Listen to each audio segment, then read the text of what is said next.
What can you tell us about these hearings? Because we had initially heard that the hearing involving the whistleblower would happen later this month. Is that still planned? Is that going to be scheduled officially? I'm not going to say who's going to be at the hearing. We're going to firm that up, and I'll let the committee announce that. But I will say that it'll happen before the end of this month. Before the end of this month. You all have been great. You broke before the end of July. Yes, sir. That is our plan. And we're trying to nail down all the details. But, of course, we have the Pentagon pushing against us, calling some of our witnesses, telling them, don't go testify before this committee. If we have to, we'll use the power of subpoena. We'll bring them in there and make them tell the truth, because this thing has been covered up. It is ridiculous. The Pentagon needs to come forth with the truth finally, and let's move on to another issue. But until then, I think we need to find out what's going on. And the charcoal briquette comment, everybody always quotes me on that. And the reality is, these folks, if they are beings from light years away or wherever, the dark side of the moon, I don't know. Their technology is so incredible that they could have done us, if they can travel light years to visit our little measly planet. Then their technology is so superior to anything we've ever seen. And you can see that if you watch the videos.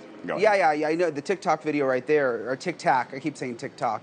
TikTok video there is, it's hard to figure out what's going on there. But it's interesting. Some of the lawmakers will say, oh, and we need to know too if it's possibly craft developed by China or Russia or one of our adversaries. But if you watch some of these videos, if China or Russia have that kind of technology, that would be crazy. It seems unlikely, don't you think? Yeah.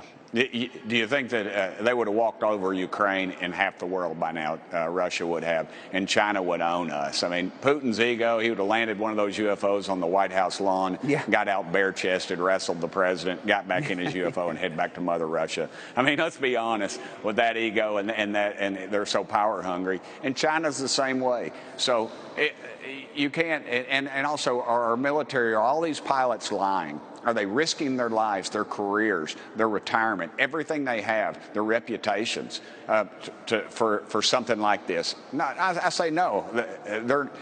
They're not lying. They're telling the truth. Something is going on. Let's get to the bottom of it, and let's move on. Do you have classified briefings? And I know you can't tell us what happens in those briefings, but is there just like a ton of information that we don't know? That you know? There's quite a bit. I've been in meetings and I guess the CIA or whoever, the alphabet agencies in there, and they're getting nervous when the pilots start talking and telling us things, and they tried to sandbag us down in Florida on a meeting. They told us we were going to have a meeting. They gave us all this other top secret stuff, which is pretty incredible, but it had nothing to do with the UFOs. And then we had to call their bluff. We had to call back to Washington, and we had to get the higher ups to release the pilots to speak to us, which is why we flew to Florida in the first place. So there's I guess there's pride in ownership, whatever. There's just an arrogance about this bunch that I don't trust. Washington is a trash can. Thank you for watching. Go to newsnationnow.com to find News Nation on your cable provider. And don't forget to click the red subscribe button below to get more of News Nation's fact-driven, unbiased coverage.